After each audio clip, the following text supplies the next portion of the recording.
Valor Mogolis, everybody. The Hype Splash is back here again for another reread. Of course, as we do every month. And this one is A Feast for Crows, Arya number 2. And today we have a special guest with us. It is Lady Rarest, as I affectionately refer to her, the Red Witch herself.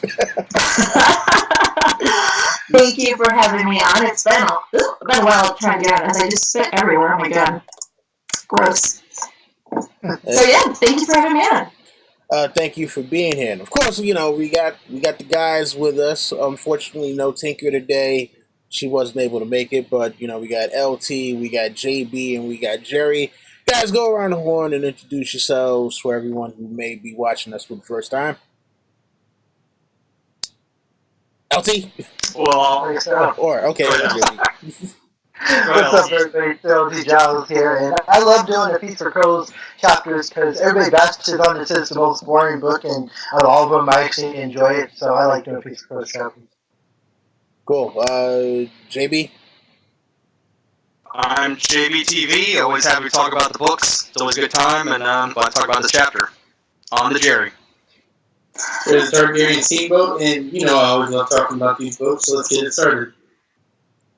Cool. So, let's see here. Let's go to the Tower of the Hand chapter summary, which is pretty long with this one. But anyway, this starts off with Arya. She's in the House of Black and White, and she is listing off the names of the people that she wants to kill, and she gets asked by the kindly man, who are the names, what are the purposes, and, when she does tell him that those are people that she hates and wants to see dead, he's like, hey, well, if you came here just to try to learn how to kill people for your own purposes, you are in the wrong place.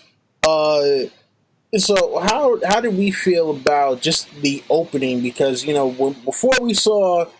before this, it was Arya getting off the boat in Bravos, trying to gain entry into the House of Black and White. And there was the whole scene with the sailors all telling their names and her not knowing exactly what that meant. So, Roris, your thoughts on this one, because this was your chapter.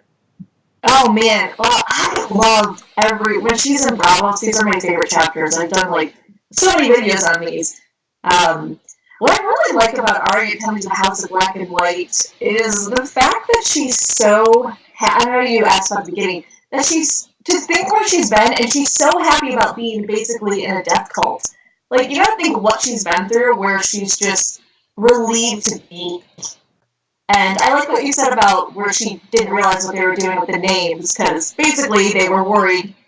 We know sort of it might be a rule, even though they've broken it a few times. You can't kill someone you know as a faceless man. But then we sort of saw that rule maybe broken, so we're not sure if that's necessarily a rule or just a general thing they usually follow. But yeah, I don't know. I love this entire chapter. So. Okay. Especially the first page where we get to learn a little bit more about how they work. And the fact that nothing goes, they know when you're lying, they know what you're doing, even whispering. A little whisper is enough for them to hear. So you gotta think, are they watching her at all times? Are they spying on her? Is there something else going on? And then another part of you thinks, did they lead her purposely here? So they know all about her list. There's a theory that the Faceless Man even started with Jaqen, that they were trying to lead Arya to the House of Black and White for a bigger purpose. But that's kind of like a tinfoil theory. I don't know, has anyone heard that? Yeah. Just me and my tinfoil? No, I've heard the tinfoil on that one. I do believe that comes from the king of tinfoil himself, Preston Jacobs. Possibly. Oh, shit, I didn't know that. It was from Preston. I mean, well, I heard Preston talk about it on he did a whole series talking about, that the Faceless Men, he doesn't even believe that the whole thing with the Faceless Men, that that them changing faces is a real thing. And I'm just like, okay, yeah, enough with this tinfoil. But yeah, he was like, that they must have been steering her to the House of Black and White for some specific ritual or something like that. So. Yeah, it just makes me curious that she's supposedly whispering, saying these names very quietly, and still they heard it. So either they are spying on her, she just doesn't realize she's not being as quiet as she has, or maybe they already know all about her list, and they're finally asking her. I don't know. I don't know if I believe they have a bigger purpose.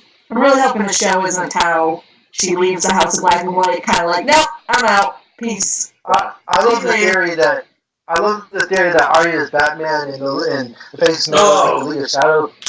Come on, Terry, just let me say, Jerry hates this theory. I love the theory, but that she's not going to be down with what they're doing in the books, and she's going to lead them, and another point I always make, and I said this: if I was a Sea Lord of Bravos, I would send all my troops, and I would burn that temple because they're dangerous. They're a threat. They could kill you at any time. I would kill them all if I was a Sea Lord of Bravos. Yeah, but how do you know you get them all, though? You can burn down the temple, but they're not all going to be in it, and then you just piss off faceless men who can be anything. I would do that. I would piss them off. But wait, what was your theory? You don't like the idea that she's not going to like what they're doing and then just leave? Well, it's not my theory. I forgot whose theory it was. I heard it a long time ago. It's definitely not my theory, but it's that Arya is like to Batman and the face matter like the League of Shadows, and Arya's not going to be happy with what they're doing, and that's why she's going to leave them. That's just a theory I've heard. I don't remember. I think Arya's a little more bloodthirsty than they are. Yeah, she'll just stab to death anyone. Piss her off a little. Well, Jerry? I knew someone was going to bring up that theory. I knew someone was going to bring up the Batman comparison. And of course, that thing always drives me crazy because I'm a Bat fan from reading. I'm like, come on, guys. No, this is the furthest from Batman you can get. But yeah, Arya's definitely not Batman. She does not have that code of ethics. No, for sure. And I mean, that whole for starters, that the League of Assassins thing came after this book was written, so this actually came first. But on my take on this, I wanted to say I don't think they're like Santa Claus. They know when you're sleeping, know when you're awake, and they know when you're saying all these things. I think it's just that they're like top level assassins, so they're all sneaky. They're all good at wandering around, kind of like Varys's, little birds and all that, and able to spy on people. So I think that's how they're able to see Arya in there in that way. And I don't think it's so much that Arya they've been trying to set a pre-path for Arya. I think they just get a lot of people like this. Revenge is a common thing. So this is probably Arya's story is probably something the Kindly Man's heard time and time again. So I mean, he knows all the signs. He can read it. He's kind of like if you talk to a cop, especially a detective that's got a lot of experience in interrogating people. It sounds like magic the way they bust on people and they're able to figure out things, but it's just really experience, and I think that's what we're seeing here. The Kindly Man has a lot of experience of people coming in looking for revenge, and he sees all the telltale signs. Sorry. Oh, here's a good question. What if Arya recruits them and turns them into House Stark vassals? Arya could totally take over the faceless men, and I think totally that rules that to normal face men aren't going to apply to Arya, because I think she's going to be in the future better than all of them. I think she could totally take them over. Well, and also here's one more thing I wanted to add. This is another thing I really like about George R. R. Martin is that normally what we meant from Arya, she had all this bad stuff happen, all this revenge, in a normal kind of generic kind of fantasy or something revenge plot, she would go to this place and she would find a place where she learns how to get her skills and revenge. She'd be like, I don't know if anyone saw American Assassin. She'd be like that. But here, she kind of runs into it, and it's like, no, this is not how we do things here. We do things a little differently. So we don't like kill people we know. It's all about the many-faced God wants. So Jared, oh my bad. I was gonna ask you what came out first, Faceless Men or the Dark Brotherhood? Because I want to know, did one of them piggyback off them? I don't know. wait, who? The Dark Brotherhood? Yeah, from Skyrim and from Elder Scrolls. Oh, I don't know. I didn't play Skyrim, so. Oh, I thought you did.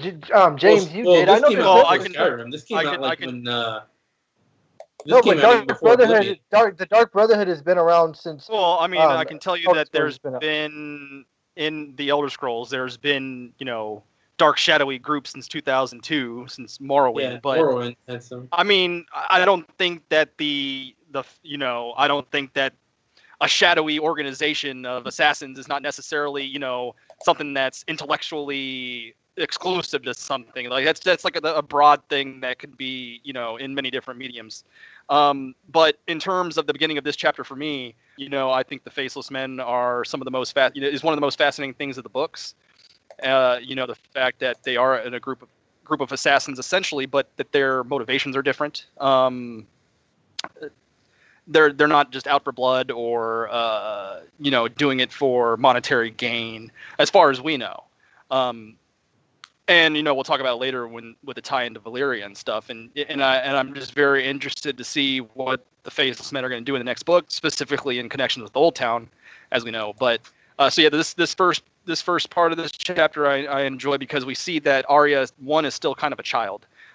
She's not like a robot like she is on the show. So it's good to see that she's actually still, I like the fact, like in this whole chapter, throughout this whole chapter, that she's still a child. She has these sort of base emotions and thoughts of a child. And I like that. I really like that. And I just enjoy the fact that the Faceless Men are so, I don't know exactly how to frame it, but they're like meticulous and cold, but in a like not a malicious or evil way, it seems like. So I like that about the Faceless Men. Right. So I like that. It's not personal.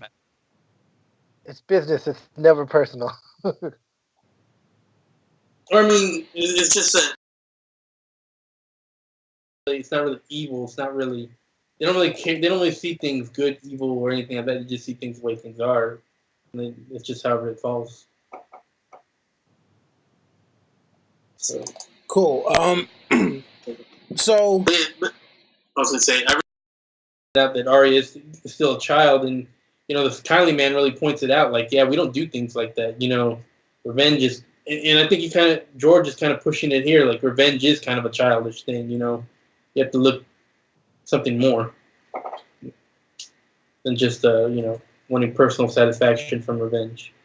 I don't know. I think if something happens to like losing a loved one, and I would say it doesn't bring the person back, but could you imagine losing your family that way? You'd want revenge, or I would want revenge, Yeah, but is that best for the greater good? Is what I think he's pointing out here.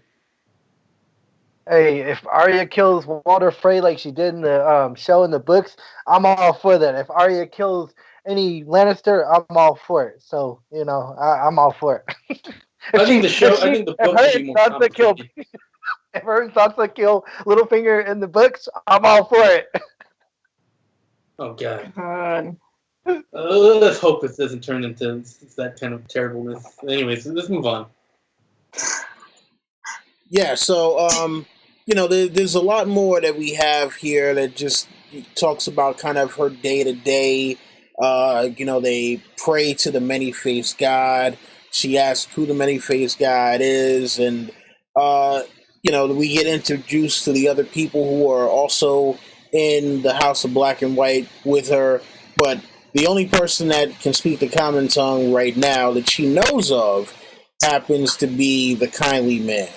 And I just kind of find it interesting that she is trying to find her way and navigate around this whole thing, and it's a totally new culture for her, and she's having a little difficulty trying to fit in and learn their ways, because at the core she's still trying to be Arya Stark. But whenever the kindly man asks her who she is, she says no one. He's like, nah, you're lying, you're lying, you're lying. And it takes her a while before she's able to even kind of get through the basics without stumbling too hard. So you guys' thoughts on just this kind of thing of her trying to acclimate herself to being in this system, which is a totally foreign concept to her. No, I was gonna say when you were talking about the prayers, but we'll go back to the prayers. I just find it.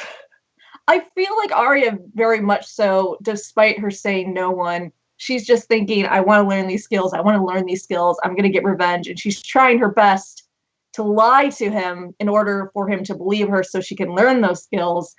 And kind of going, maybe not talking about the other chapters, but I like the progression of that. Of, is she still that way, or is she just getting better at lying or fooling him, or does he not care that she's lying as it goes on? In other chapters, not this one, but I like how she's basically trying to lie to him because she wants to learn those skills.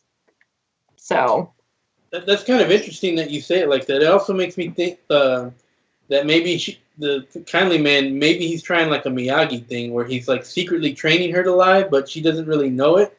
Because he says it later in the chapter. He's like, you lie, and worst of all, you lie poorly. Meaning, which might imply that he's like, the reason he keeps calling her out on these lies, he's trying to make her get better at lying to make her, a top liar to where she can fool anyone. Yeah, I kind of thought that, and as it goes on, it really makes it.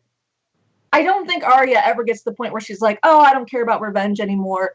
And I think he knows that, but you're right, it is kind of him just trying to help her get better at lying and become a better assassin. For what purpose? I mean, we don't know yet. I mean, it's kind of portrayed that the fact that the faceless men are sort of neutral, or that maybe they don't have some overarching goal in the end. But I mean, to me, what would be the most beneficial thing for an organization to utilize subterfuge, and that would be the ability to use magics to make yourself appear something that you're not, would make an excellent spy, obviously. So I mean, I find it hard to believe that, and especially going into other chapters, of course, but Jaqen, obviously we know that he's in Old Town up to something.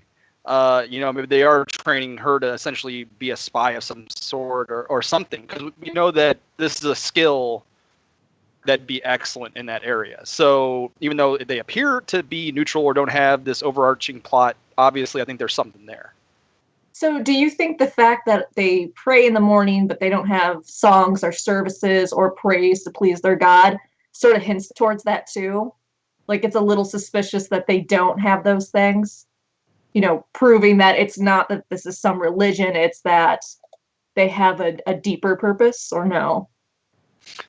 I never really thought of it, but I mean, that could be a maybe it's all a front, potentially. I kind of just always thought of it like, they're kind of saying that, like, if just using a real life example, essentially, like, Christianity, all the different religions are essentially the same, they just don't know it. That's kind of how I view it. But I mean, that could potentially make sense too. It's all a facade of some sort. But yeah, it's interesting, to say the least. I mean, it's hard to tell exactly what they believe, because they say that the many-faced God is every God, so that would imply that that they believe all these religions are like incomplete, or either they're all the same. They're the same thing, but just dressed a different way. So either they do believe in a God, and that this one God is just showing himself in different manners to everyone, and that's what all the religions are, or they maybe believe that it's a sham, and they think all the gods are false, and they just have this one God here. They can use them to bait them and use them as a cover. So I think both could fit what their beliefs here. It's really hard to tell with the faceless man, because they're not like they They don't have a manual that's very straightforward. And they're very secretive. They're very. They speak straightforward, but it's not straightforward. If that makes sense. Yeah. Doesn't Jaqen H'ghar tell Arya something about? I can't remember specifically what he says, but in Harrenhal, he's talking about different gods to her or something. I can't remember what was said. I'd have to go back and read it, but I know he tells her something about different gods. I just can't remember. Maybe you guys can remember. It's in Harrenhal right before he helps her, Morgan Biter get the Northmen out. You guys don't remember? I have to go back. I have to reread it. But I like the fact that I love the Mr. Miyagi analogy, Jerry. I thought that's genius. I never thought of it that way. Maybe that's true. Maybe it will come out and he is teaching her how to lie better. And that's dangerous to lie better. For the record, that's not what I think is happening, but I think it could be happening. So it's just a thought I had. So do you think, because a little bit later in the chapter, he kind of tells the origin story of the Faceless Men, do you believe that's how it may have originated, or do you think that's just a story they tell, or it's just too hard to tell?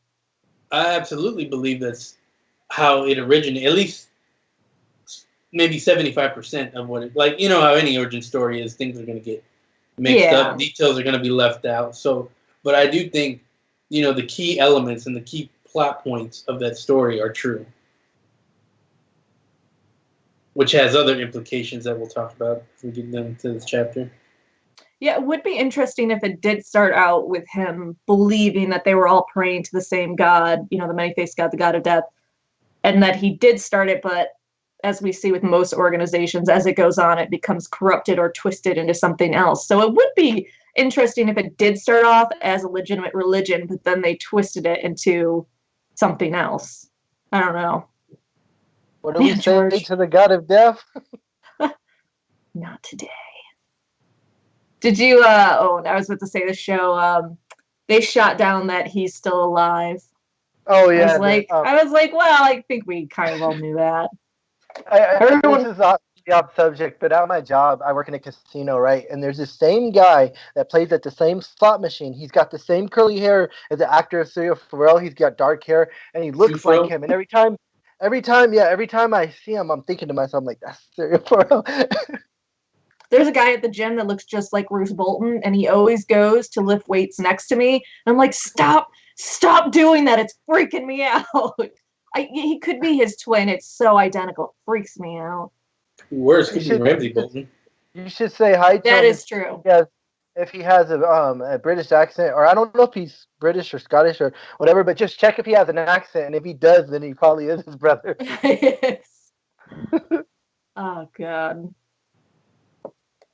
What's next, Amelie? No, I think I said. I jumped ahead to that origin story. Sorry. No, I pretty much said what I said. Here's a question I wanted to pose to everyone. What do you think about the kindly men's, and it seems to be the faceless men's kind of thoughts on death? Is that death is, like when he says it's not the worst thing, it's a gift, and he says it's like the end of pain. What are your thoughts on their? I can't remember the exact words, but it was a dark angel that follows you around, and eventually, when your burdens become too much to bear, it takes you in your arms. Oh, it says, on the day that we were born, the many-faced God sends each of us a dark angel to walk through life beside us. When our sins and our suffering grow too great to be borne, the angel takes us by the hand and leads us into the nightlands, where a star burns ever bright. Yeah, I thought that was so beautiful. I loved that when reading that. I know it's dark, but I really liked it. It makes me think, that they pass around the Kool-Aid in a blocked off. Well, they do. They have it here, and they even said that they have, they have suicide help. People can come in and drink, and then they, have a piece They of death. actually literally have the Kool-Aid. Yeah, you're right. The poison Kool-Aid. Holy shit. Yeah, I didn't even think about calling it the Kool-Aid, but it is. I'm pretty sure that it's kind of basing it off of it, in some respects, at least. So I mean, Don't drink the Kool-Aid. Yeah. drink the Kool-Aid. Don't drink that dark water. I mean, they just have a kind of a weird sense of a weird view on the world, to where, like, that it's all about suffering, and it's like, death frees you from the suffering. So I mean, it almost makes me wonder what are the point of these guys? Like, why are they even around? What is their purpose if they? It's almost like some of those like old fantasy villains, especially like you would see in like Japanese RPG or Japanese animes, where like the world is suffering too much. The way to end the suffering is to kill everybody. You'll see that like in Seymour, that's why Final it's. Fantasy X. Well, I mean, like when you think of these organizations, at least have to have something to gain, because you just don't do this for no reason. It would seem like, unless you're a cult. But so either they're just a crazy kooky cult, or they have some other motivation at hand. So it's one or the other. Either. I don't know. We'll find out in the end, but it's got to be. I mean, I wonder what their take would be on the others, because the others bring the death. So would they be pro-other, or would they be like against them? I don't know what they. My thing I would have is, to think they might even be pro-long night, pro-other. Well, the problem though is the others bring death, but they also raise whites. That's true. So, they prevent the death from, the peaceful death of occurring, which is what they want. That's true. I think Well, faith. Oh, sorry. Go ahead, Rob. Oh no, I was gonna say, well, now there's debate after George's thing about you putting our guess is you put the soul back in the person, like it brings it back. So we have the ice whites and fire whites. The others are creating the ice whites. Is that different than fire whites, where the guess right now is they put the soul back in the body?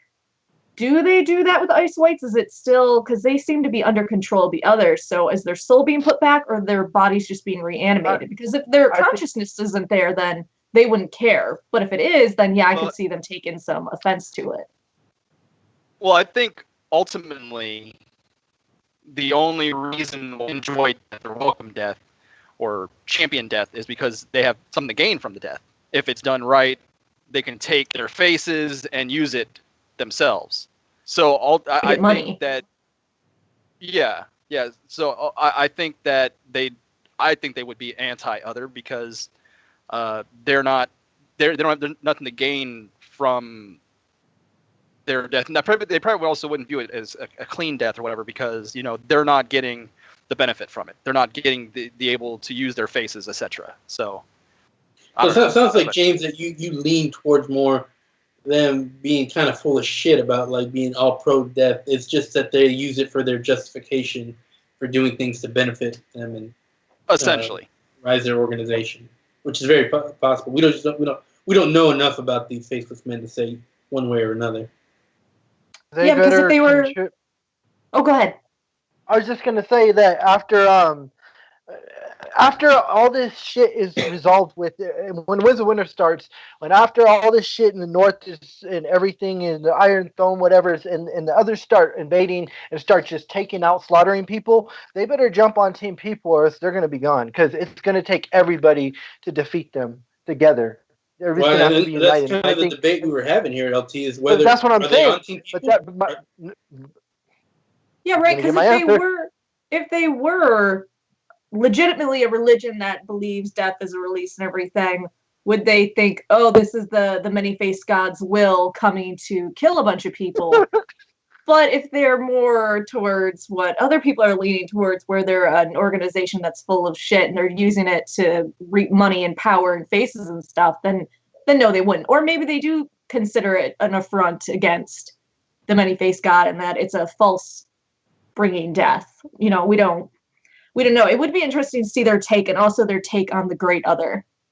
I think it would be cool, like, because my thing is, I think in the Winds of Winter, John's going to unite everybody to fight the others, and it would be cool if, like, like it's a movie moment, and you got these, like, 15 or 20 or whatever you could have from the House of Black and White badass warriors that are going to fight for Jon, that'd be pretty badass. And you would see how, because they're assassins, so they got to be badass warriors. Maybe they have some obsidian blades or something we've never seen to kill others. That'd be badass. Oh, are you turning on the Michigan game? Probably. Go ahead. I could see it back there. So turn it on. I don't know, LT. I think that sounds a little too simple for me as far as these books go. So are you saying if that happens, Jerry, would you say that's fan service or no? Because I know you hate. I mean, if it's written by George, it's not fan service because he wrote it, but it might be him giving in to fan thing. But and I just wanted to clarify something. I may be saying that the faceless men may be full of shit, but I'm not necessarily saying that they're full of shit for evil means. Maybe they're just like part of the Bravosi governmental, like they're a secret governmental organization, and they're using this as a way to maybe fulfill something, not necessarily in evil ways, or just doing a job, or they have to have some underlying agenda. We just don't know what it is yet. It could be evil. The CIA or the BIA. Right. And we'll go into that when we talk about the history. I mean, we had people that were always down on Melisandre acting like she was all evil and had it. And finally, George came out and was like, no, Melisandre's like doing what she believes is right. She's on the side of good. So it is funny when you're like, well, it's not necessarily evil, but we've already pegged certain characters of evil. And then George comes out and goes, no, she's actually good. What are you guys doing? So I don't know. Some of us may think it's evil. And then George comes out and goes, oh, dude, they're fine. They're giving you a mercy. So, goddamn, when will that next book be out? That's driving me coming very soon. It's coming. I was gonna say that's the brilliance of these books. Is like everyone has their own. Like there's no clear cut evil. It all depends on what your values are. Where evil fits. I mean, except for maybe like Ramsay. I think well, exactly. It's like Ned. Some people think he is a backstabbing evil character. They think he's a shit dad, he's a shit person, he's a liar, and then there are people that absolutely love him. So people are so divided on these characters. Oh, the clap. So it is fun to see.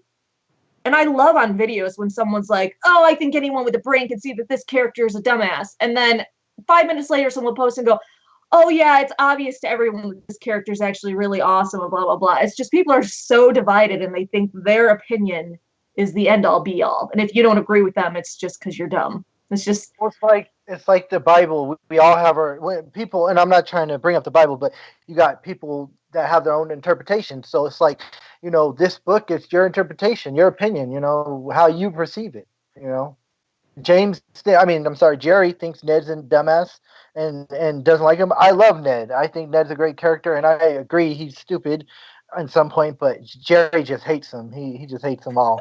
I think every character is pretty much a great character.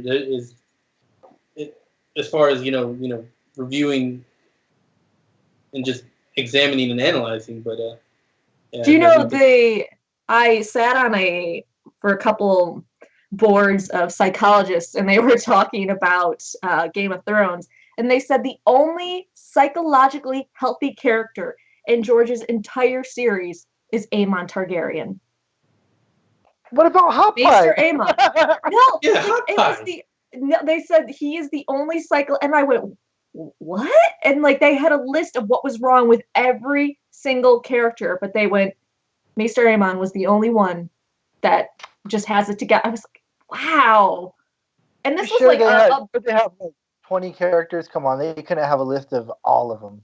There's so many characters in all 5 books. They went through quite a few. I don't know if they went through Hot Pie. But yeah, it was just crazy. What'd they say about Davos? Too much unwavering loyalty or something? Oh, I can't remember. Davos definitely has some.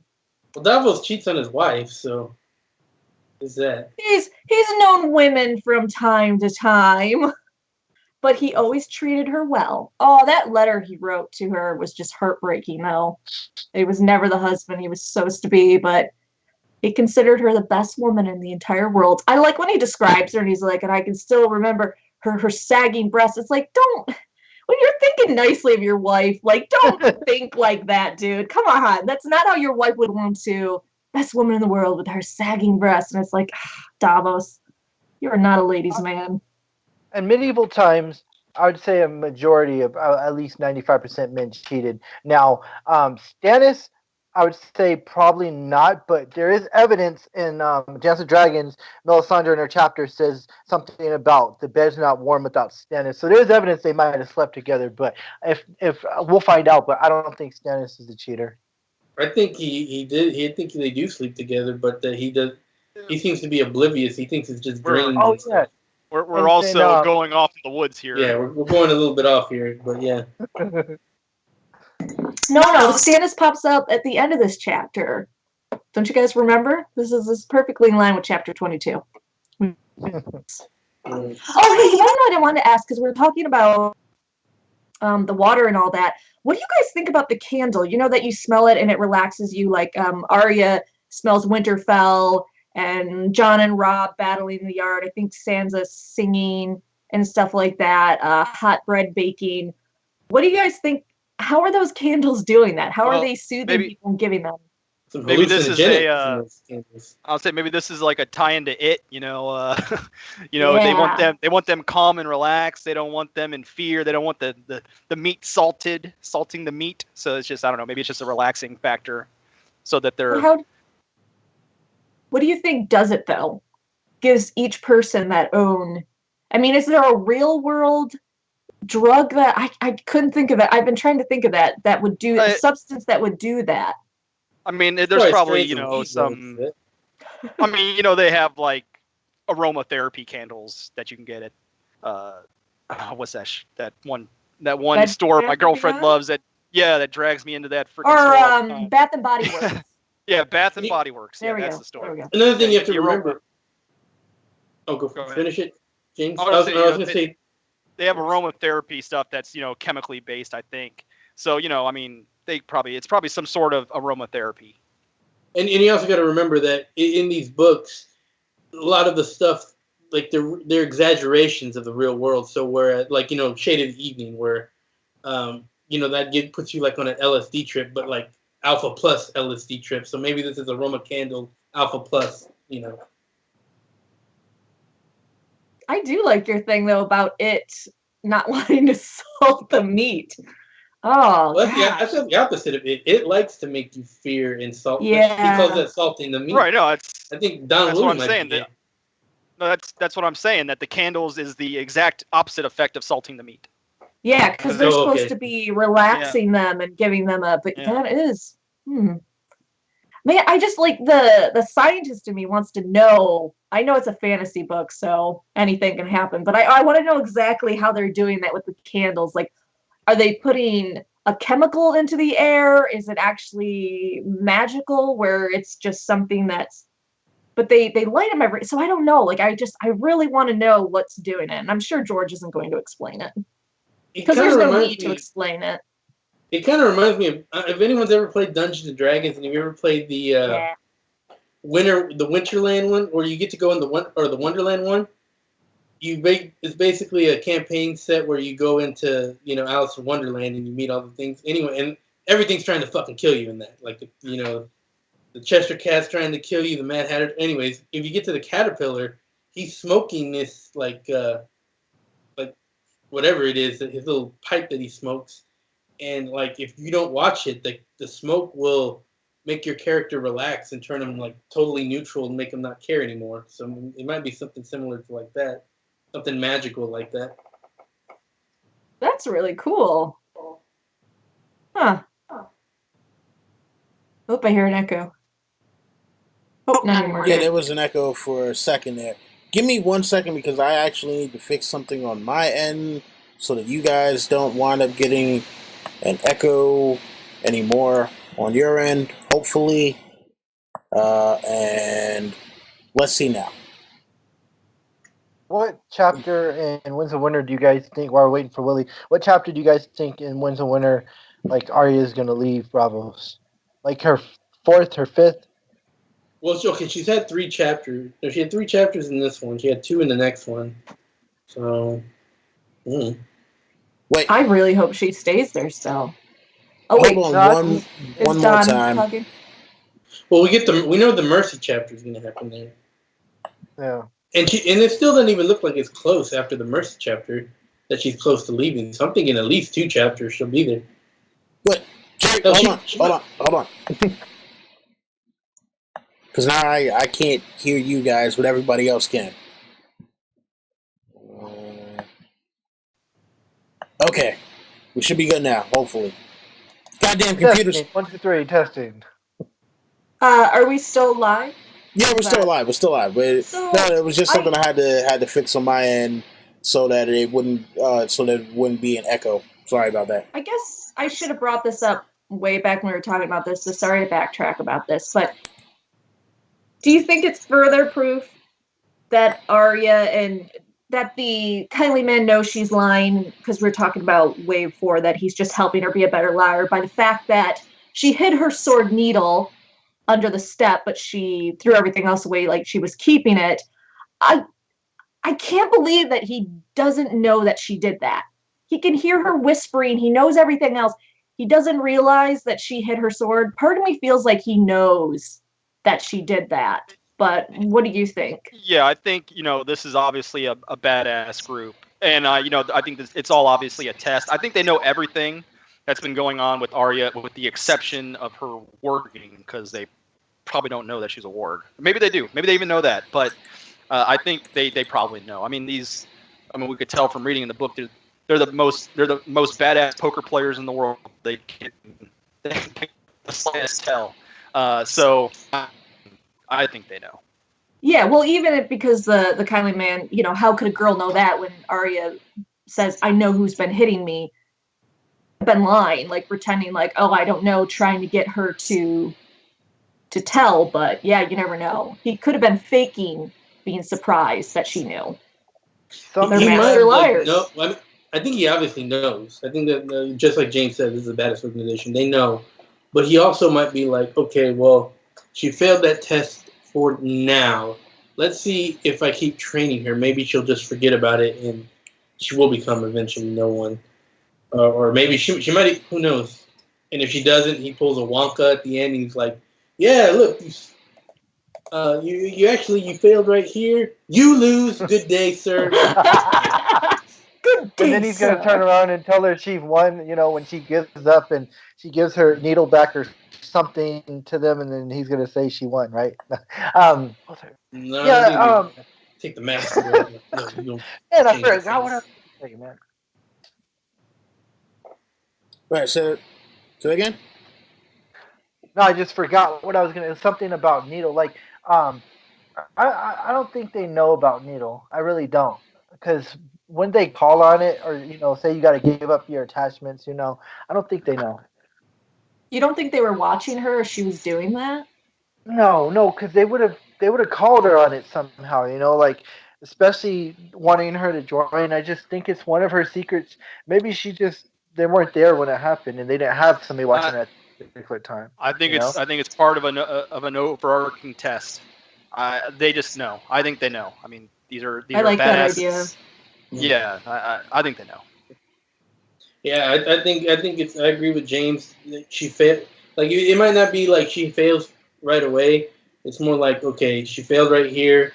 We're gonna give her another chance. Maybe she'll forget about it and eventually become no one. But as far as now, I think she failed the initial part. I mean, well, do they really want her to become no one? I think is the question to me. Yeah.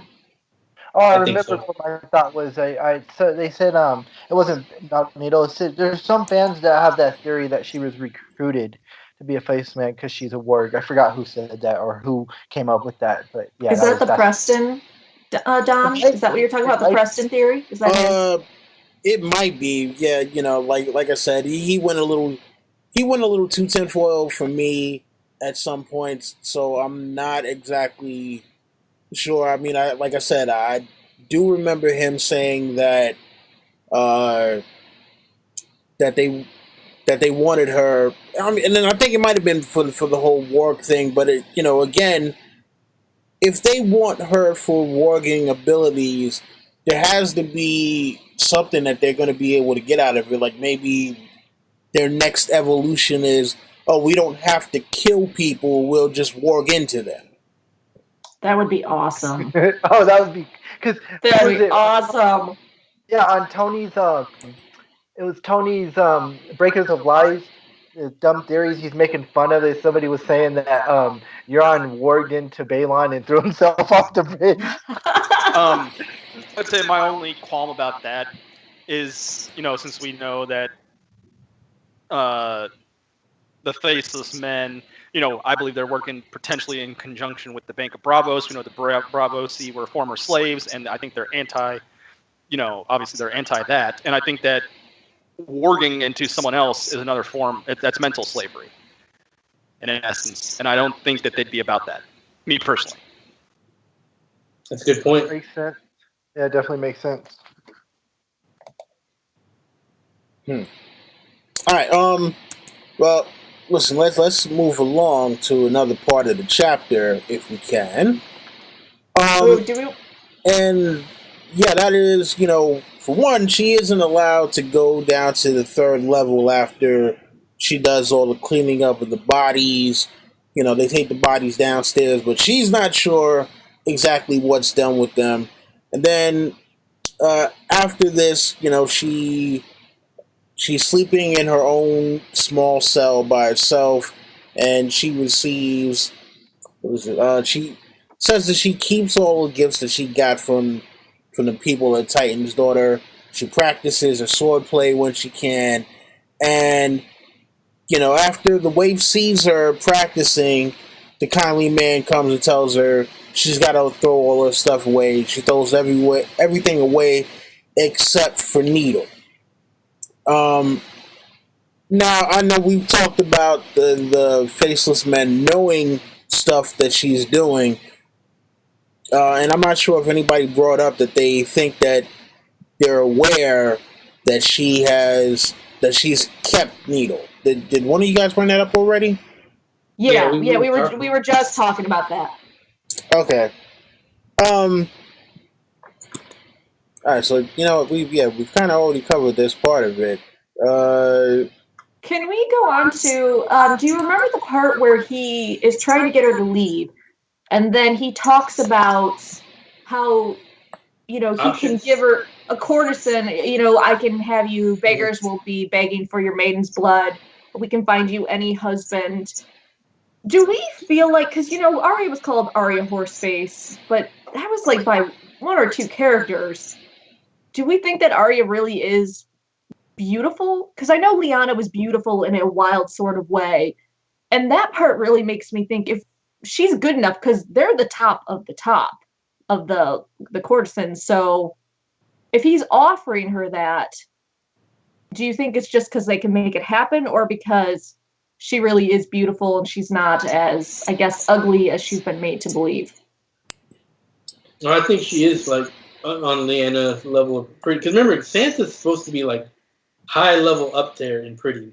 So I think if we're using numbers wise, Sansa's supposed to be like 9 or 10, whereas Arya is like a 7 or 8, and Sansa just. I guess that's how kids are. They got to make others a little bit low and make them feel. Well, and she might have more of a. Remember when they were saying something like there was more of that traditional beauty, and then there was like the wild beauty. So maybe Sansa has that traditional beauty, and then Arya has more of that wild beauty that Lyanna had. Because they even, talked about how she couldn't hold a candle to. Cersei was the sun, and even Lyanna wasn't as beautiful as her, but it could have just been beautiful in a different way, where maybe. Some people are more attracted to the wild beauty than the, just conventionally gorgeous woman. So yeah. Speaking of wild beauty, that would also make her fit in with the Black Pearl, which is kind of, a history of wild beauties. Oh, and yeah. That's one of the courtesans he offers her. Yeah, I never really, I guess, with that past, I never really connect with. I didn't really think about Arya's physical appearance. It's an interesting point. I never really thought about it. To me, when I think about that whole scene right there, is that this is a weed out process for the faceless men. They're offering temptation they're offering great temptations and they're seeing the people who legitimately would pass those up to be part of their order. So, but you got to think that they would know that that wasn't a good temptation for her because of the type of person she is. She even freaks out about wearing a gown because you can't fight in a gown. So right, Danny. They probably should have said something like, we can send you off to be part of a mercenary band or something, something like that, to see if how she would have responded to that. But so why do you think that she even? Oh, sorry. Who? I was going to say, why do you think she even turned them down? Because they said, hey, we'll drop you off anywhere you want. Does she just feel like there's nowhere? I mean, there pretty much is nowhere in the Seven Kingdoms she can go, but she even turns down being able to go anywhere else. So it seems like she really, really wants to learn. Well, I think ultimately, she's obviously a child. You're very impressionable as a child. I think Jaqen, that the whole interaction with Jaqen probably was very impressionable. It was a great impression for her, and I just think that's like she has a one-track mind. Like, I want to be Jaqen H'ghar. I think that's kind of, and of course, stick with the devil, Yeah, that's and true. of course the Bravos connection with Syrio Farrell, another person that she was very impressionable by. So I think that's kind of why she has a one-track mind on this. I agree. Go ahead, Jerry. I was gonna say I agree with James that this was a test, because a lot of the things that he offers her, I'm like, can the kindly man really make this happen? Like, yeah, that's what I'm wondering. Yeah, he has some serious power, or it was just a test. He's offering her like some of the best stuff, best options. Is like, well, okay, if she says no to all these, then you're good. Go ahead, take it away, LT. I say I agree, but I also think Arya has these inner instincts. Okay, when she ran into Roose Bolton in Clash of Kings, he hadn't betrayed Robb. I mean, not that we have known, he didn't betray Robb yet. So, theoretically, he could have went to her and she would have brought him to Robb. But something told her, like, she knew that she couldn't trust him, and it's like I just think she has good instincts, and I think that's why she wanted to go with the faceless men and all that. Could be. She's got wild instincts, wild beauty instincts. Wow, that wolf blood. Oh, and I was going to say, one of my favorite, I don't know the artist, but I saw this picture. There's a picture of Arya, and I believe it's one of the ends, and she's hiding from somebody. She's like hiding, and she's got a sword. It's a cool picture. I wish I had it and I could show you guys, but it's really cool. Women don't fight in a gown, Danny. Women don't fight in a gown. But that was a pretty bitchin' gown, though. That winter dress, she had to change and look fashionable just to go. It was that important. Was that a gown that Brienne was wearing when she was fighting the bear? And right, was that a gown or was that just a dress? It was a dress. I mean, you can call a dress a gown. Usually we say it's like a gown, like a bed gown, but a gown can still be a dress. Jamie was like, "Here, you didn't even give her a real sword." God. All right, I think we're at one of the highlight parts now. Uh-oh. The tale of our beginnings.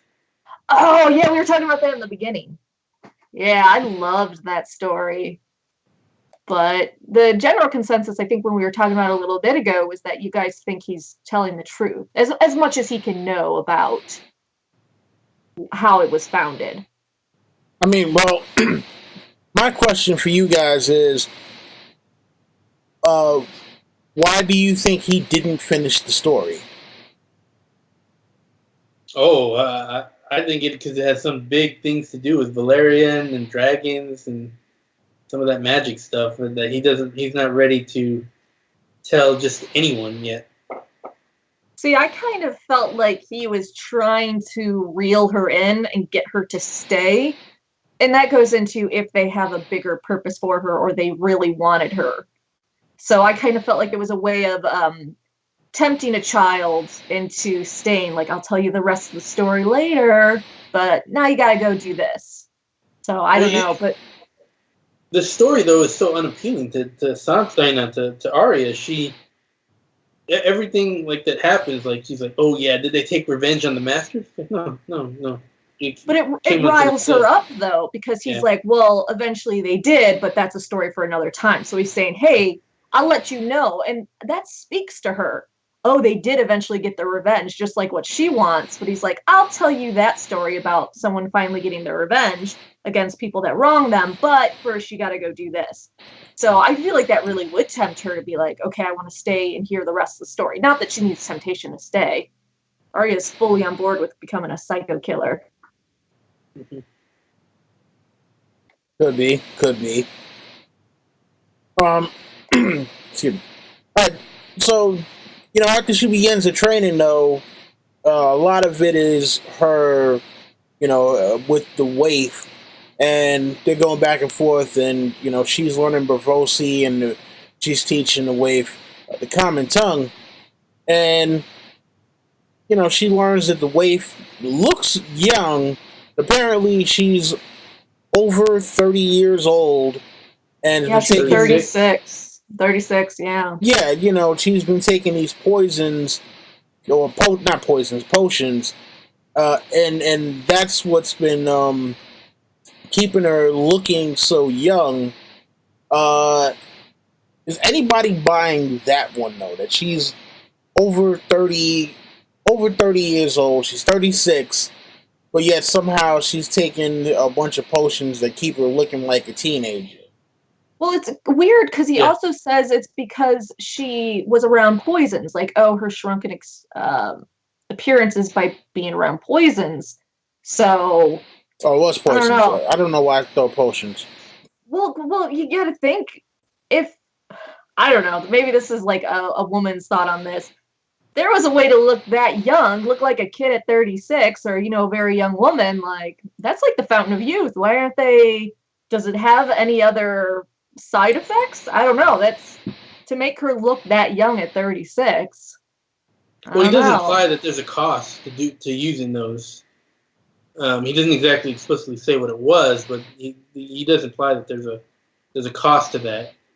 I'm sure her life is shortened in some aspect, or it's painful or something. You would think.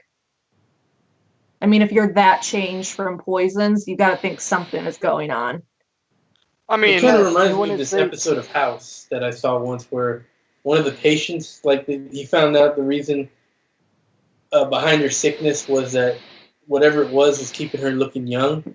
And he's like, well, then once he cured her, she started aging. So the waif can't be blessed with good genetics. That is true. There's good genetics, and then there's genetics that has you looking like you're 15 at 36. Yeah, but go ahead, LT. I was just gonna say I've seen people that are in their 30s that look like they could be 19 or 17. I've seen it before. It's rare, but I've seen it. Well, ultimately, I mean, I think it's also possible that she's utilizing what the faceless men do. I mean, she has a different face on. She's using magic to alter her appearance, and she looks different. I mean, I think that's maybe the whole poison thing is just a bullshit story. I don't know, but I mean, I think that's a possibility as well. It's funny because I was just gonna go to the part about changing faces. Because the next section in the chapter is when Arya, there's some priests that come to visit the temple or the House of Black and White or whatever. Arya has a discussion with the kindly man, and she's like, hey, I want to learn how to change my face like Jaqen H'ghar. And the kindly man is like, I don't know who the hell Jaqen H'ghar is. I've never heard that name before. So, the question that I got for you guys with that one is,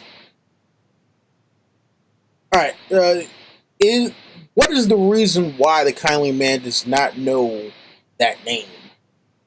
Oh, I think it's pretty obvious. Well, I think it's pretty obvious that he assumed a Jaqen H'ghar identity after he came to Westeros. Okay, but I mean, all right, so because you got to think about it, right? So, for what we know of what we can see is that when Jaqen H'ghar takes someone's face, he takes their voice, and it kind of seems like he gets their memories as well, right? And when he introduces himself to Arya, you remember the victim, when Arya puts on the face of the girl that was beat savagely by her dad, she feels the pain and the fear. Right? God, that was awful.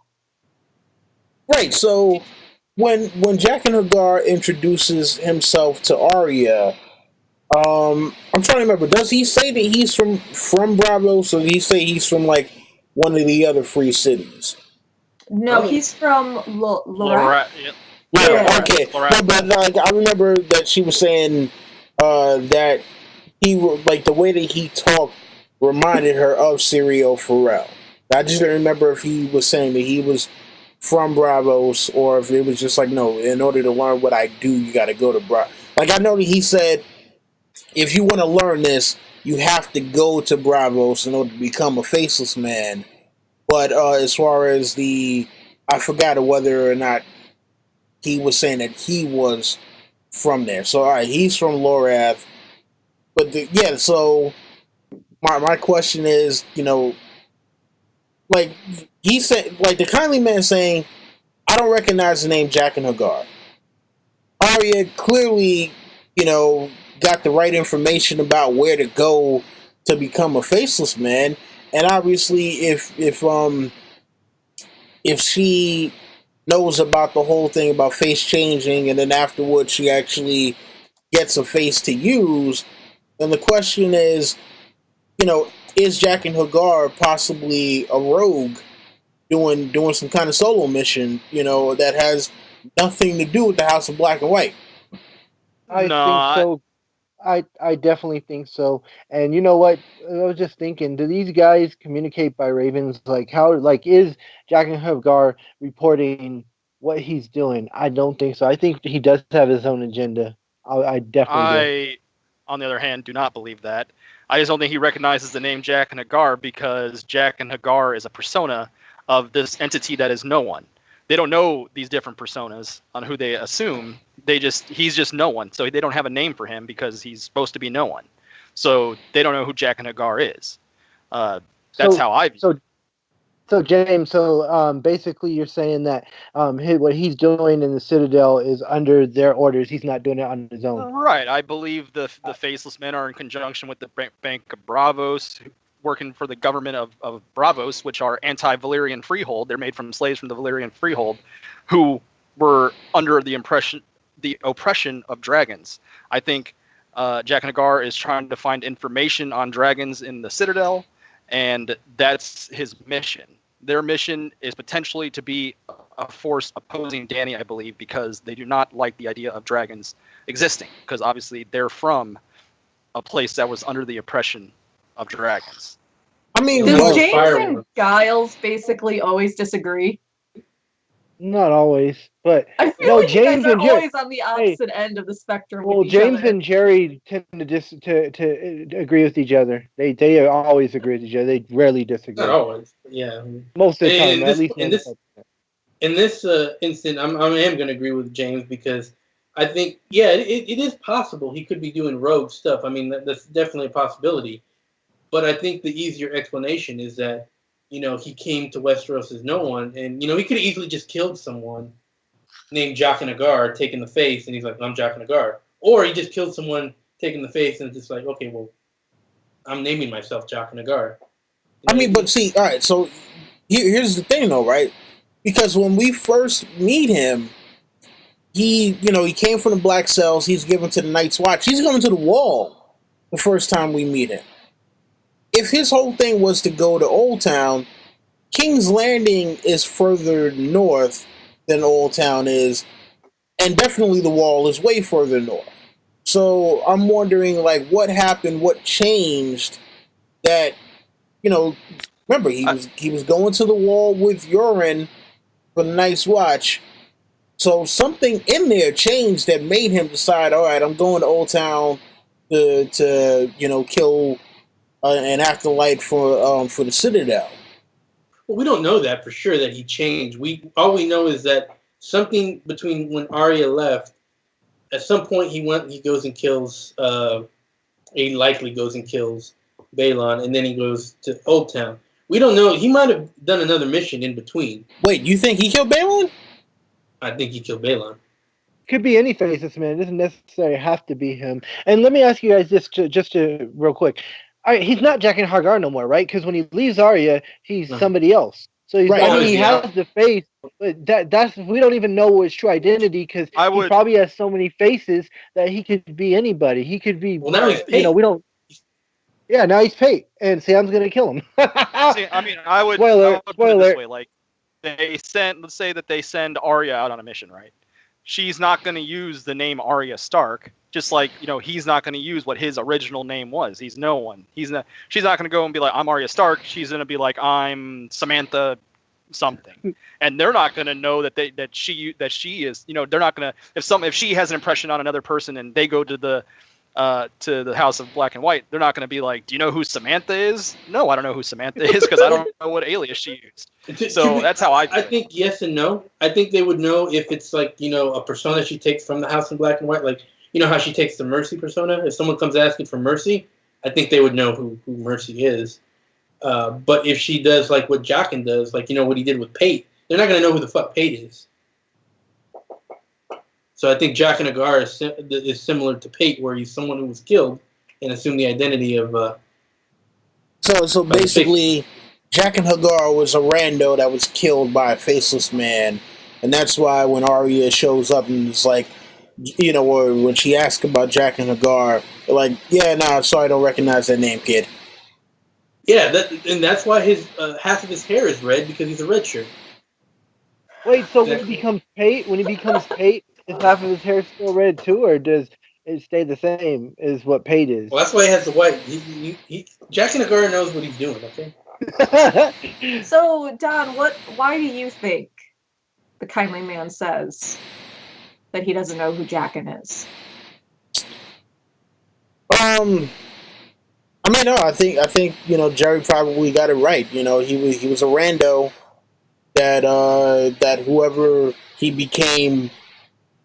was before Jaqen H'ghar, was like, all right, maybe they had to kill him. Maybe he was part of another contract before he went to Westeros. It was like, all right, go kill this dude, take his face, and then use his identity from now on. Yeah. And that's about the best I can come up with. So that's actually my favorite thought on that.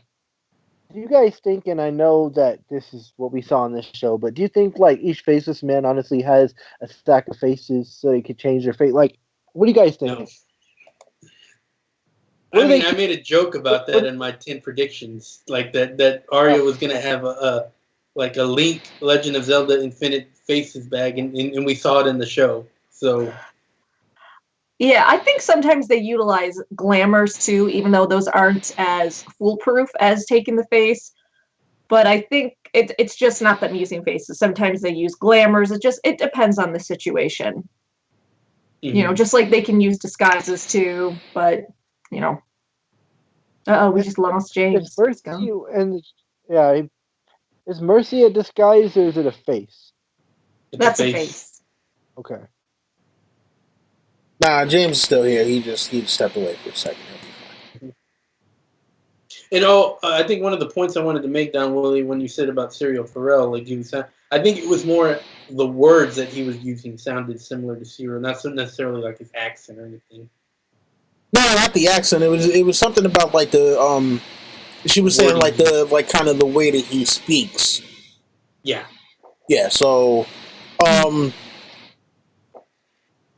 Man, but yeah, that's but I guess that's supposed to be kind of a common thing from people who are from the free cities. With like, if they're speaking in the common tongue, they have a particular way of speaking that's not in the same. They don't put like the words in the same order that people who speak the common tongue do when they're speaking the common tongue. It's like how that's a Lorath thing.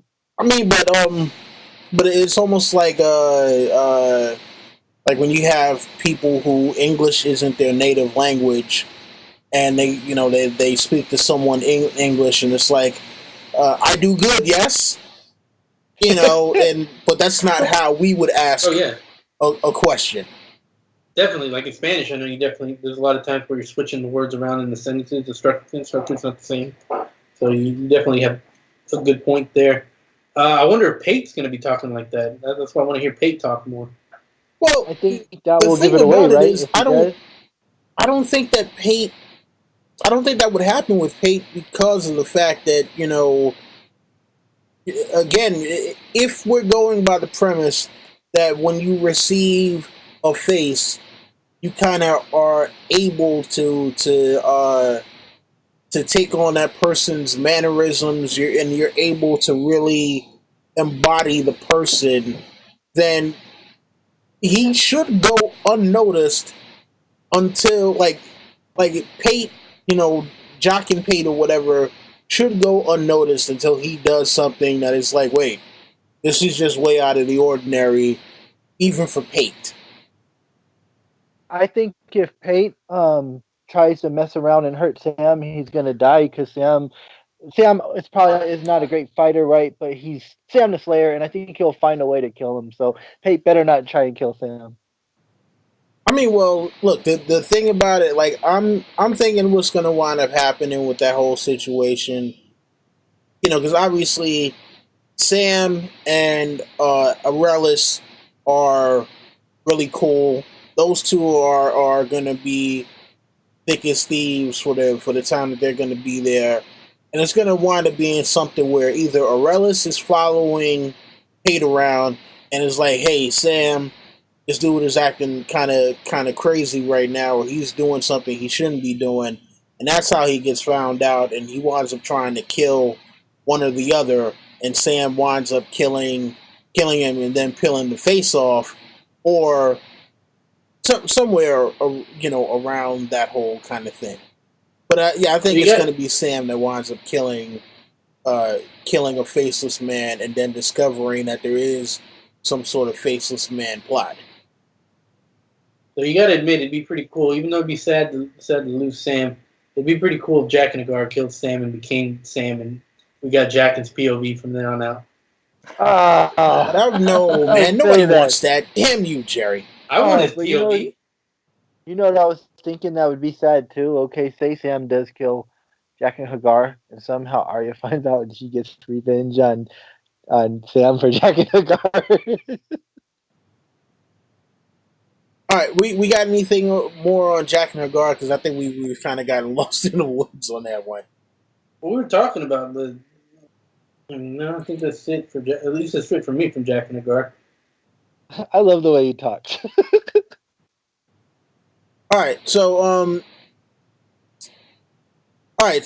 after this is the part where Arya, you know, is talking about she still wants to learn all of the stuff, and finally, you know, once she's gotten a little proficient in the Bravosi tongue, because she didn't know enough to really get around.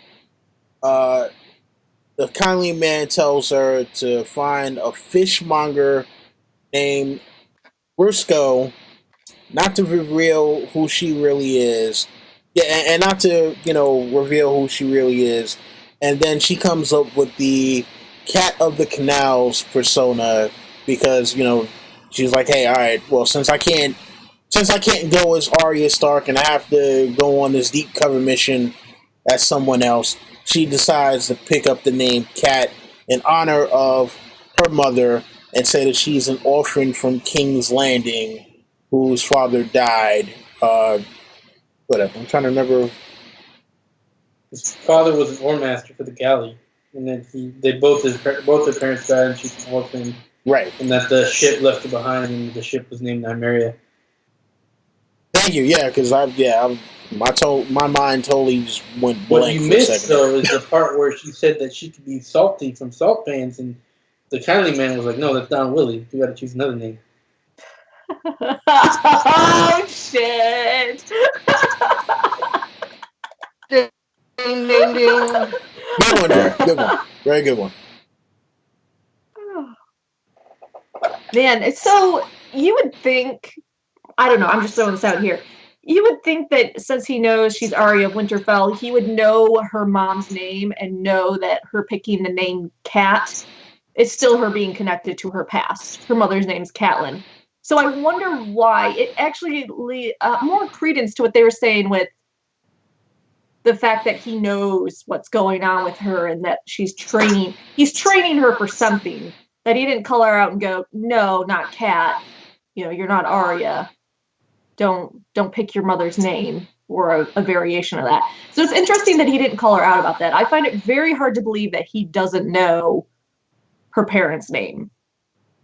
I mean, I think it's a thing of him trying to slowly indoctrinate her. So it's like, all right, I'll let her get this thing, so this way she does the mission, and she kind of is able to she's able to just kind of feel her way around the setting. Because I think it's like he wants her to go out there and be believable.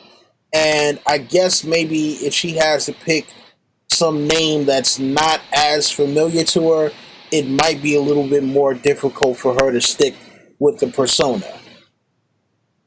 So baby steps, basically, with training her to be a mini assassin. So it's like, what about that movie? What about Bob with Bill Murray? Baby steps. Baby steps. Baby steps. Baby steps. Yeah. Which could also explain the whole needle thing too, where he's like, we got rid of most of it, but not needle, but baby steps. Yeah, baby steps. We're getting there. We're getting there. One step at a time, turning you into a killer. Although she already is a killer, but an expert killer, rather. Yeah, I mean, and I think that's the most important part of that whole thing, is trying to get her on board in terms of, all right, we know that she has the sword still. We know that she's calling herself Kat, but if we can just string her along and reel her in and make her think that she's really a part of this thing, then we'll be able to get her under our control. Because look, the faceless men, the more and more I think about it, and especially with us kind of breaking down this chapter, it's looking more and more like a damn cult. It really is. You got the poison Kool-Aid. You got the whole thing of them doing all of these rituals. People aren't allowed to have their own identity.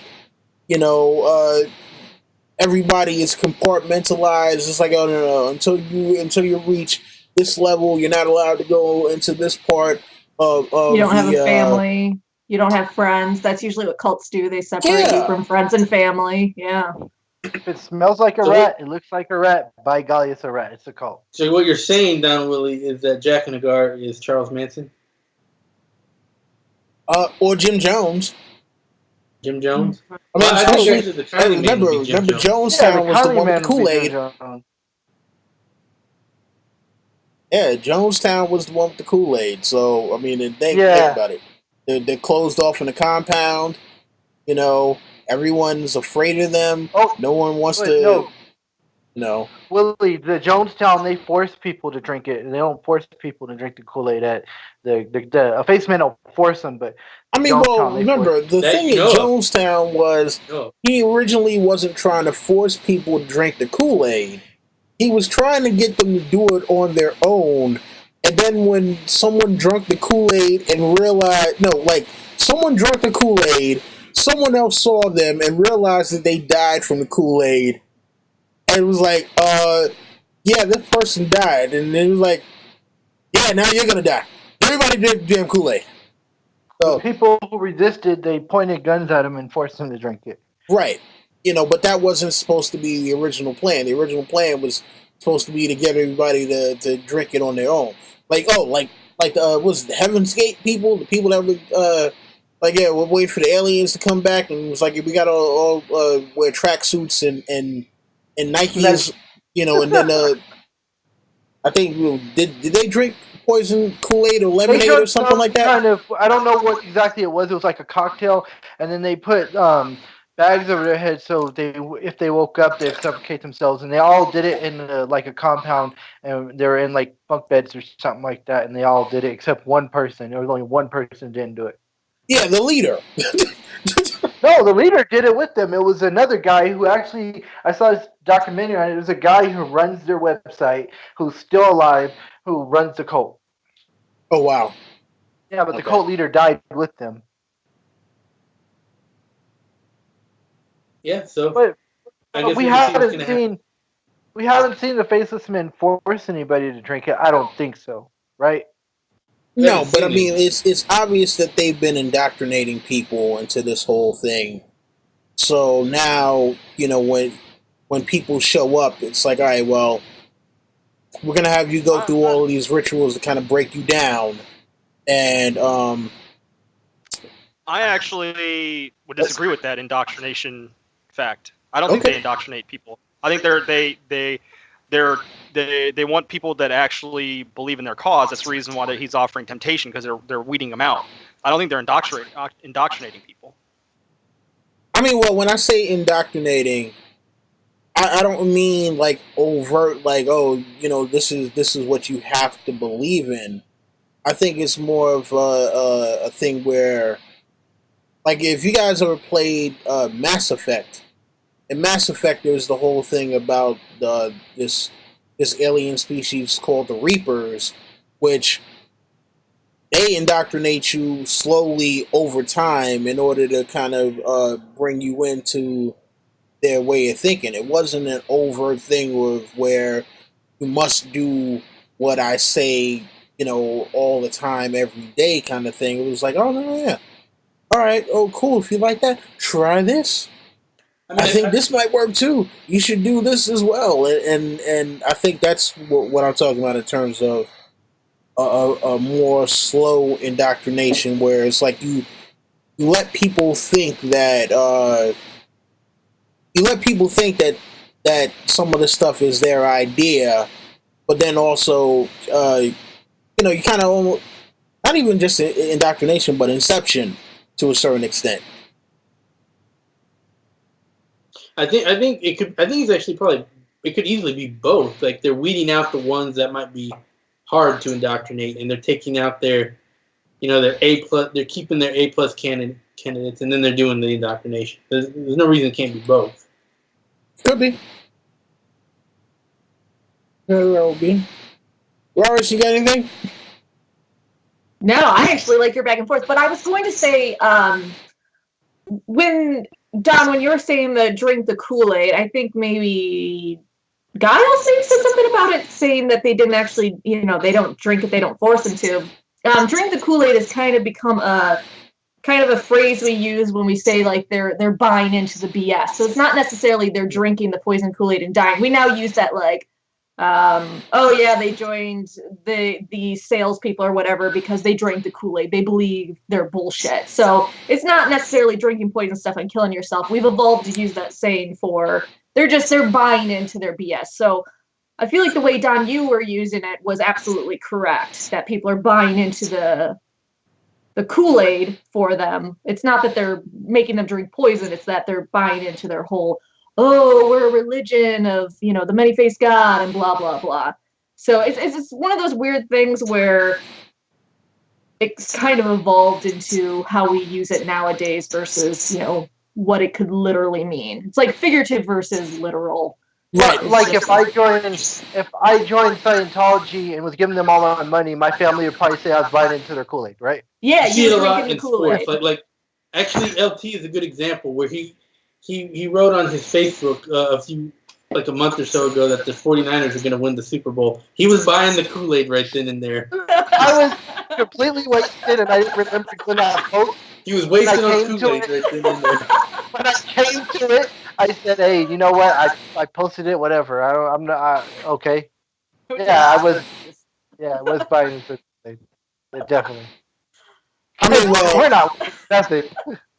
I kind of meant, like, yeah, when I was talking about the whole Kool-Aid thing, I meant like kind of symbolic. The whole symbolism of when we think about cults in the real world and things that have happened in cults in the real world. Like, yeah, one thing is, you had people literally drinking poison Kool-Aid. But yes, I also meant it as well as mentally they're buying into the whole system of the way that they're doing things. So yeah, it was double meaning I was talking about. Okay, yeah, I took it as you saying it figuratively. That's why. But then when I heard Guile say they weren't being poisoned, I was like, well, wait, then is Don actually talking figuratively? Is he talking literally? I think he's talking figuratively, but they actually do have poison Kool-Aid. Yeah, they have literal water. Kool-Aid. So they have figurative and literal Kool-Aid. Man, they got their shit together, don't they? They are truly the Kool-Aid man. You're going to see the kindly man be like, oh, yeah. Oh, no. You want to know what I really like about this chapter is how it ends. Is the fact that she goes through all this. She's going through the motions saying, you know, I'm no one, blah, blah, blah. But at the very end of the chapter, she still repeats all her names. And she's so happy about it. Because she's like, you know, Vala Magulas, like, these people eventually are going to die. I'm getting closer to this. So just, it cracks me up that she's going through all this trying to say, oh, I'm no one. Oh, I'm letting go of this. I got rid of my stuff. But the end of the chapter ends with her. She hasn't let go of shit. She is, like, still on her quest of vengeance. I love how this chapter ends. How this is going to end for her. Because obviously she's going to fail. And something's going to happen. It's not going to be something silly like the show. But it's going to be... I don't know what it's going to be. There's not going to be a Terminator chase?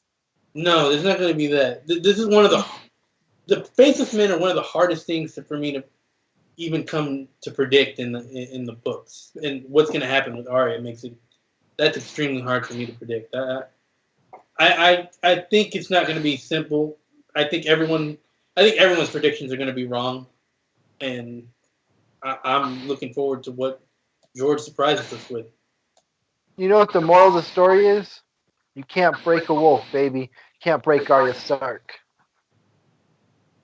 Is that the moral?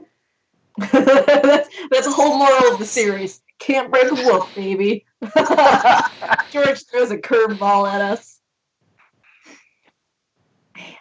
Well, one thing I wanted to go back and ask everyone is, what do y'all think about those fireworms? Oh, I love them so much. So, does anyone else think they're the... Oh, I'm sorry, go ahead. No, I was just going to say that I think that it's the pre-evolutionary version of a dragon. Oh, you just said what I was going to say. Awesome. Yes. Talk more about that. That's exactly what I was just about to say.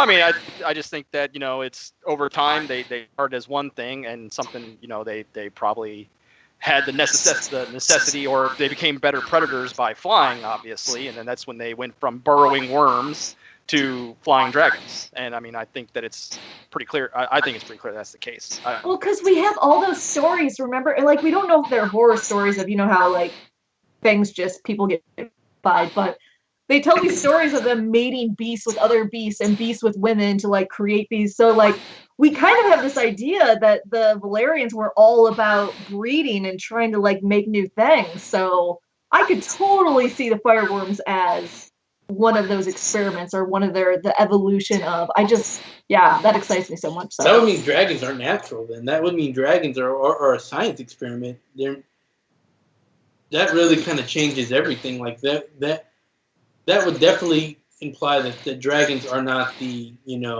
vehicle of magic. That they're they're not the causation. They're the result.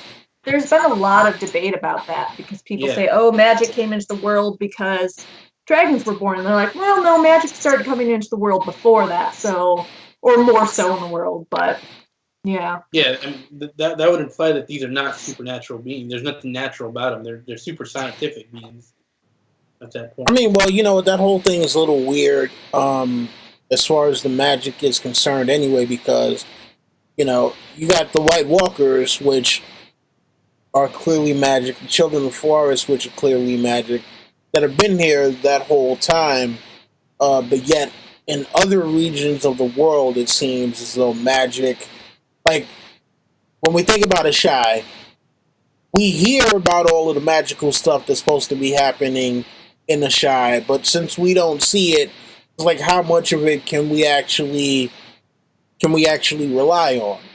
And terrible place, don't go there. Yeah, so and so as far as the whole thing when it comes to fireworms and whether or not they are magic creatures or whether or not it was the Valerians kind of doing genetic experimentation, it's a little difficult to come For at least for me, it's a little difficult for me to say one way or the other. Oh, this is what it is. If they're genetically experimented on, I want to know how they pulled that off. It seems pretty tough to pull off. I'd like to see how that would be done. Or their breeding program in general. You put something that should not be able to breed with a human, and yet they were able to create spawn for. So yeah, the whole thing. It would have to be magical because genetically it wouldn't work. So I do wonder if it did involve magic and blood sacrifice. So, there's still a creation of magic. It's just some other fucked up shit in there too. Which should explain why it took a blood sacrifice, it took blood sacrifice and magic for Dany to be able to hatch the dragons in the first place.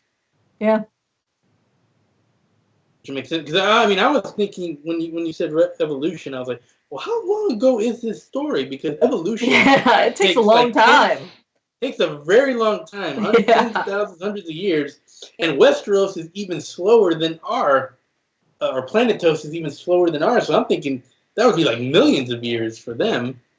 I feel like it has to be magic. Although part of me for the longest time was hoping that there was actually no magic in this world and that it could all be explained scientifically. But then George was like, oh no, the seasons are because of magic. I was like, damn it, George. I was hoping. Let me down. So no, there actually is magic. So you'd have to think this isn't just, it could still be a supernatural thing. It could still be a magical thing because there's no way they would have been able to create dragons that quickly. Valeria was full of wyverns all over the place. I know I couldn't handle being in a 7 or 8 year winter. Oh, heck no. I mean, yeah, it's a weird thing, because, we get introductions, at least, not even really introductions. We hear histories about all of these different types of creatures, but there's very few of them that we actually get to see on the page. So there's a lot of properties that we just don't know, in terms of how they work. We hear about giant krakens, we hear about ice dragons, we hear about wyverns, we hear about fireworms. We've never seen any of them. Only thing that we've seen that are mythical beasts so far are the dragons, and even to a large extent, we still don't know exactly how they work because the Valyrians were supposed to have some type of spells to bind dragons to them, but now Euron is talking about he's got a horn, and if he blows the horn, the dragon comes to you. So yeah, there's a lot of it that is kind of mysterious with how any of this stuff works, whether or not any of these creatures have evolved from other creatures or whatever may have you. It's strange, to say the least. I think the conclusion that we've come to is that we need The Winds of Winter, A Dream of Spring, The Inevitable Eighth Book, and Fire and Blood to answer. God damn it, Jerry! There isn't going to be no eighth book, man. There isn't going to be an eighth book. You stop saying that right now. I got a prediction. Winds of Winter will release February 29th of 2018. That's my prediction. Where does he live? Where does he live? Can we beat him? Ever the eternal optimist, Sir L.T. Giles. I'm going to say 2020. He's drinking the Kool-Aid, the George R. R. Martin Kool-Aid. Oh man! All right, so do we got anything else on this chapter? That's about it. James wants to watch the Michigan game. No, he's like, we're done. We're done. Okay, so everybody wants to go and watch the game. Listen, look, thank you to Roris for being on. Would you like to plug your channel and anything you might have going on? No, I just wanted to say thank you so much for having me. It's been a while. I've been trying to do this, but for a long time I was kind of nervous about live chat stuff, but I'm glad I finally came on. I had a lot of fun. Oh, I can see James. You came back. You came back, James. All right, yeah, I just thought it'd be distracting if people kept seeing me gooseneck into the TV. So. Oh, man. Yeah, listen, sorry again. Damn, there I go, trying to fix things. Sorry again for the difficulties and the sound today. I forgot to restart my computer, and whenever I don't restart the computer, it acts up for whatever strange reason. Because why not? Um, yeah, the rest of you guys around the horn, anything you guys got going on that you want to plug before we get out of here?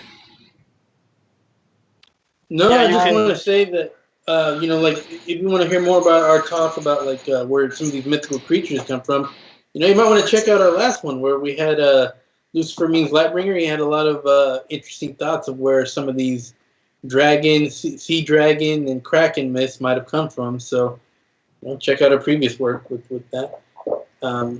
Otherwise, looking forward to next month's reread.